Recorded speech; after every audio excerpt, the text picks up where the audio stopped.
बसहा संवर शिवजी चलाए बरतिया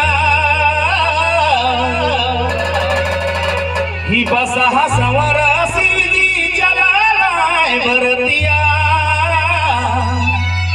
आगे माई सुख सनी डाइनी जोगिनिया ही भूत पिशाचिनिया।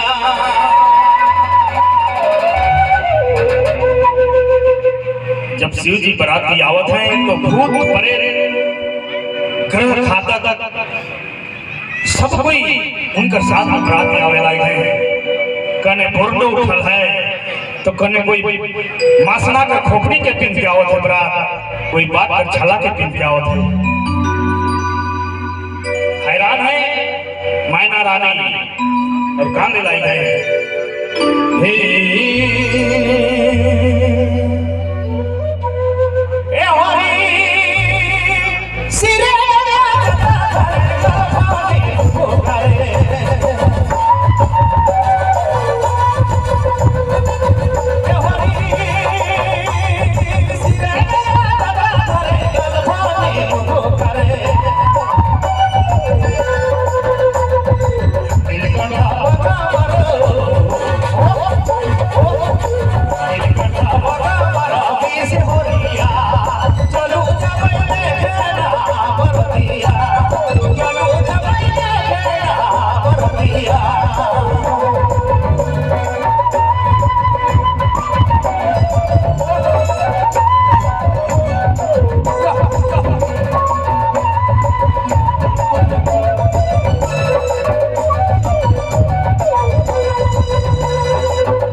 तो जब मैना रानी जो है जब मोर्चे से निकल रहे शिव जी के तब तो उनका वेशभूषा ही कुछ और है और कहे लगे हैं हे भगवान हे स्वामी इतना सुंदर पार्वती कि शिव जी से कैसे शादी हुई।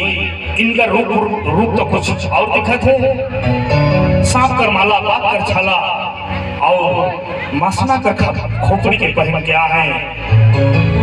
तो मैना रानी अक्षकाई गए और कांदे लाई गए कि हे भगवान ऐसा ये तो शिवजी ना लगा इनका से कैसे शादी हुई। पार्वती कर ऐसा कह के सोचे लाई गए कांदे लाई गए पर छनक नक थाली धुपदी बारी के पर छनक नक थाली धुपदी बारी के